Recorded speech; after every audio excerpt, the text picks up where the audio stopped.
ఇప్పుడు దీంట్లో అల్లం వెల్లుల్లి పేస్ట్ ఒక 1 స్పూన్ వేసుకుందాం. అల్లం వెల్లుల్లి పేస్ట్ తర్వాత కొంచెం పసుపు వేసుకుందాం.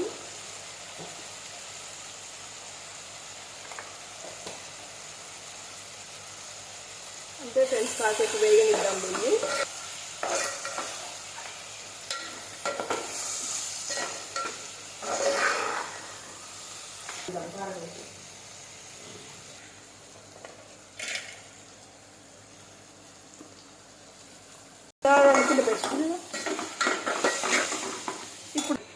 ఇప్పుడు దీనికి తగినంత కారం,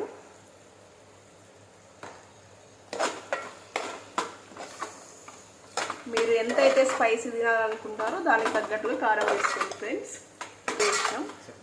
మా కారం కొంచెం ఘాటుగా ఉంది కాబట్టి నేను కొద్దిగా వేసిన, మీరు మీకు తగినంత వేసుకుందాం.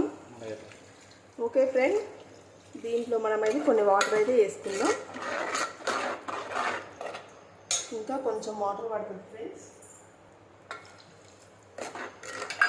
ఇప్పుడు నాకు సరిపోయింది ఫ్రెండ్స్, తగినంత ఉందాం. ఇప్పుడు ఇంకా కొంచెం సాల్ట్ అనేది నాకు పట్టుద్ది కాబట్టి నేను కొద్దిగా సాల్ట్ వేస్తున్నా ఫ్రెండ్స్. తర్వాత అయితే నేను దీంట్లో కొంచెం గరం మసాలా వేస్తున్నా ఫ్రెండ్స్.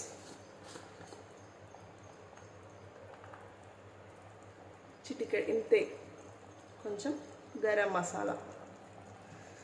ఓకేనా ఫ్రెండ్స్? మంచిగా ఒక ఉడుకులాగా వచ్చినాక అప్పుడు దీంట్లో మనం ఎండు చేపలనే వేసుకుందాం. ఓకేనా ఫ్రెండ్స్? కొంచెం కొద్దిగా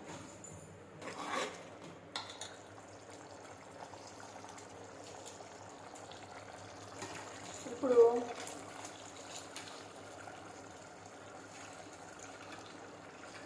ఎండు చేపలు అనేవి మనం దీంట్లో వేసుకుందాం ఫ్రెండ్స్.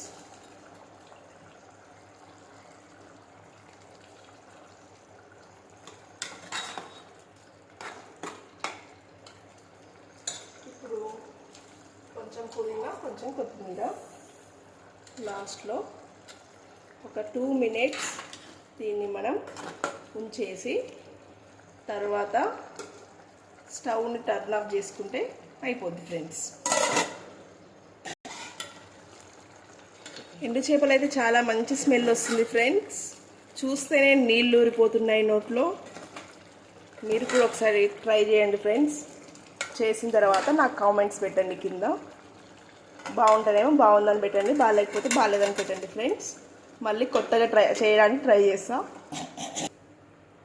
ఓకే ఫ్రెండ్స్, ఇప్పుడైతే మనం చూద్దాం ఎట్లా అయిందో. ఓకే ఫ్రెండ్స్, మంచిగా అయింది కర్రీ. ఇప్పుడు నేను స్టవ్ అనేది ఆఫ్ చేస్తున్నా ఫ్రెండ్స్. ఓకే ఫ్రెండ్స్, ఆయిల్ అయితే పైకి వచ్చేసింది, అంటే కర్రీ అయినట్టే. ఇంకా నేను ఇప్పుడైతే స్టవ్ అనేది కట్టేస్తున్నా ఫ్రెండ్స్.